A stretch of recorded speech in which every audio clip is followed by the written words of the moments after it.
आज આપણે માઇક્રોસોફ્ટ એક્સેલની અંદર માર્કશીટ કેમ બનાવી એ શીખશું બરાબર. સૌથી પહેલાં એક્સેલ શરૂ કરું છું.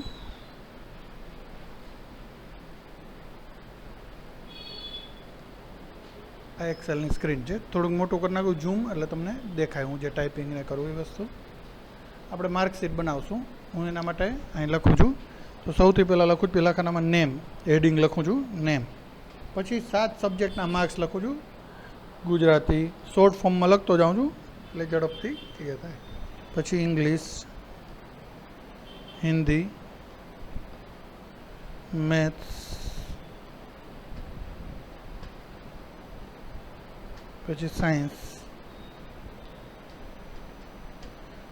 પછી પીટી,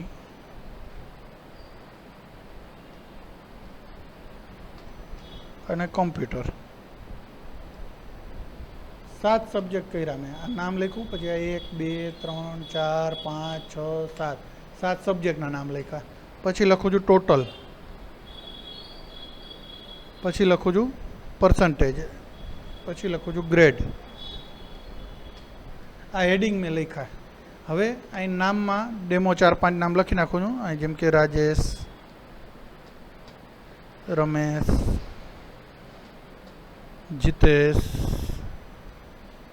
હિતેન. 4 નામ લખ્યા. તમે 4 ને બદલે 40 50 જેટલા નામ લખો એટલા લખી શકો છો. હવે હું માર્ક્સ ખાલી એમને જ અંદાજિત લખી નાખું છું.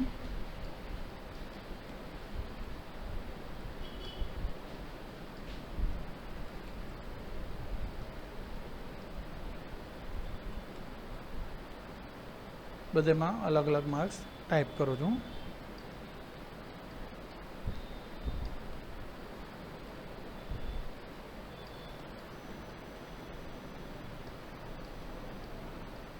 સાતે વિષયના માર્ક્સ લખી નાખ્યા. હવે તમે જોશો તો આ માર્કશીટ જેવું આમ તૈયાર થઈ ગયું. હવે ખાલી ટોટલ ટકાવારી અને ગ્રેડ આપણે ગોતવાના છે આના. તો સૌથી પહેલાં ટોટલ ગોતીએ. તો ટોટલમાં એ લખશું બરાબર સમ SUM. કાઉન્સમાં શું લખશું? તો રાજેશનું ટોટલ કરવું છે તો એના માર્ક્સ ક્યાં છે? B2માં થી કરીને H2. ક્લિયર? તો અહીંયા B2 લખશું, 2 ટપકા કરશું અને H2 લખશું. એટલે B2 થી H2નો ટોટલ ત્યાં આવી જશે. એટલે કે આનો માર્ક્સનો ટોટલ ત્યાં આવી ગયો. હવે અહીંયાથી કોઈ એકના માર્ક્સ હું બદલાવું છે. અહીં 19 હતા 80 હતા. તો જો ઓટોમેટિકલી ટોટલમાં ચેન્જ થઈ ગયો. એટલે આ ફંક્શનથી તમે ટોટલ કરો તો એનાથી તમારી ઓટોમેટિકલી રહે. હવે પર્સન્ટેજ એટલે શું? તો ટકાવારી. ટકાવારી 2 રીતે શોધી શકાય. એક તો એવરેજથી.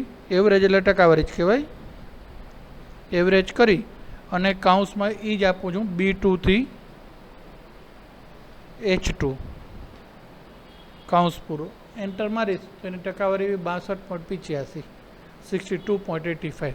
હવે બીજી રીત. આને હું ડિલીટ મારી દઉં છું. ઇક્વલ ટુ લખું છું ટોટલનો ખાના નંબર એટલે કે I2 ડિવાઇડેડ કેટલા સબ્જેક્ટ છે? 7. આપણી પાસે સબ્જેક્ટ વિષય કેટલા છે? 7. તો ડિવાઇડેડ 7. એન્ટર. સેમ આવ્યા 62.85. ટોટલ ડિવાઇડેડ સબ્જેક્ટ કરો એટલે સીધી ટકાવારી આવી જાય. ટોટલ ડિવાઇડેડ જેટલા સબ્જેક્ટ હોય. બરાબર? તો 2 રીત સાચી છે. હું એવરેજવાળી રીત પાછી લઈ લઉં છું. આ એવરેજવાળી રીત આવી ગઈ. બરાબર? એવરેજ કાઉન્સમાં B2 થી H2 લખ્યું એટલે ટકાવારી આવી ગઈ. હવે એમાં ટકાવારીમાં વધારાના પોઈન્ટ આવે છે એને ઓછા કરવા છે તો રાઉન્ડ ફંક્શન શીખાતા અથવા અહીંયા આપણે હોમમાં ઉપર આ છે 2 પોઈન્ટવાળા બટન જે છે ને 0.0 બતાવે છે. આનાથી આપણે પોઈન્ટ ઘટાડી શકીએ અને આનાથી પોઈન્ટ વધારી શકીએ છીએ. 2 પોઈન્ટ હું કરી નાખું એટલે ઇઝી રહીએ. ચાલો પછી ગ્રેડમાં આવીએ છીએ. હવે ગ્રેડમાં ઇક્વલ ટુ ઇફ કાઉન્સમાં બાજુમાં ટકાવારી છે J2માં. તો J2 is greater than equal two 80. કે ભાઈ J2માં 80થી વધુ હોય ટકાવારી તો કોમા કરી અને ઇન્વર્ટેડ કોમામાં લખી નાખું છું A+. ભાઈ 80થી વધુ હોય તો A+ લખેલું અહીં આવી જાય એના ગ્રેડ. પણ 80થી વધુ હોય તો. ન હોય તો શું? તો કોમા કરીને પાછું ચેક કરીએ ફરીથી. ઇફ કાઉન્સમાં J2 is greater than equal to 70. ભાઈ 70થી વધુ છે તો ખાલી એ લખેલું આવી જાય ગ્રેડ.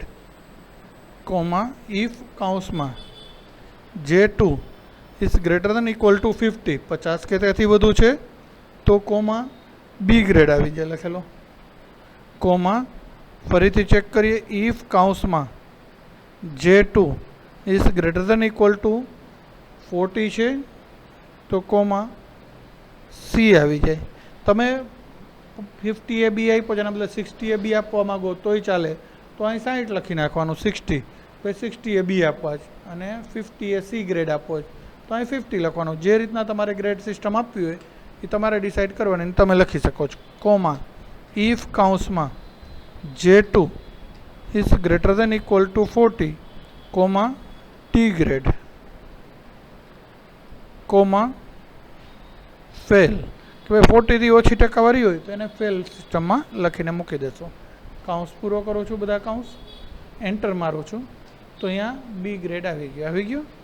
હવે આ માર્ક્સ ટકાવારીને આજે આવ્યું જ, હું અહીં 90 માર્ક્સ છે કોમ્પ્યુટરમાં, અહીંયા 50 કરી નાખું તો જોશું તો ટોટલે ઘટી ગયું, પર્સન્ટેજે ઘટી ગયું અને ગ્રેડે ચેન્જ થઈ ગયું ઓટોમેટિક. ત્રણેય વસ્તુ ઓટોમેટિક થઈ ક્લિયર.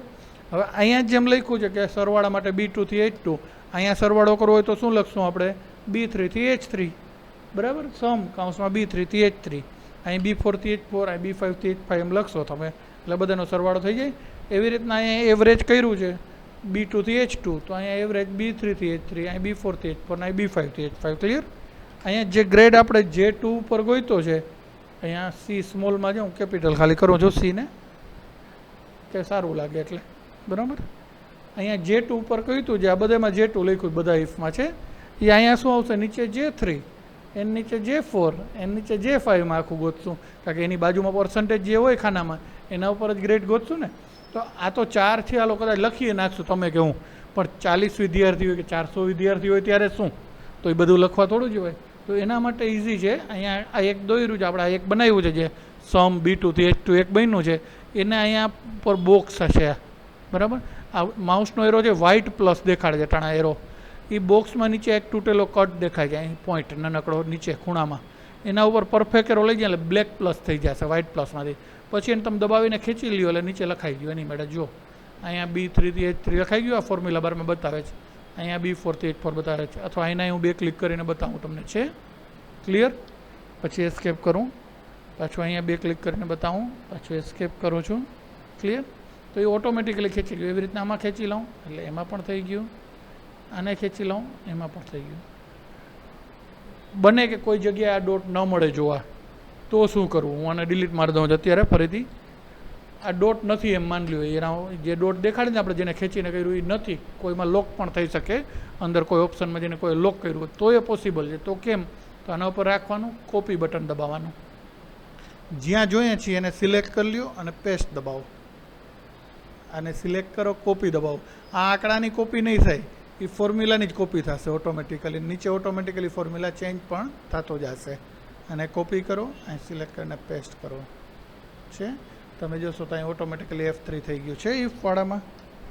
બીજું, જ્યારે પણ આ 2 ક્લિક કરો આમાં અંદર આવી ગયા પછી ભૂલથી આમ કે ખાનામાં ક્લિક ન કરું, નકર સ્થિતિ આ બદલી જાય ફોર્મ્યુલાની.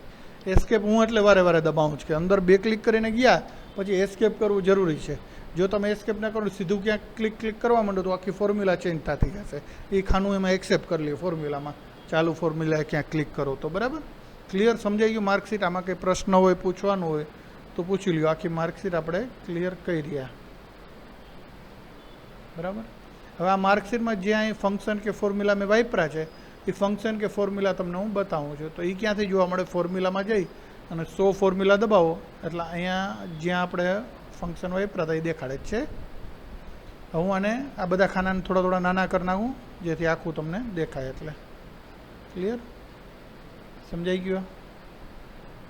હેલો, આમાં કંઈ ન સમજાણું હોય તો પ્રશ્ન પૂછો. આ ક્લિયર છે? આખે આખું ઇફ ફંક્શન વાપર્યું ગ્રેડ માટે, એવરેજ વાપર્યું પર્સન્ટેજ માટે, ટોટલ વાપર્યું સમ માટે.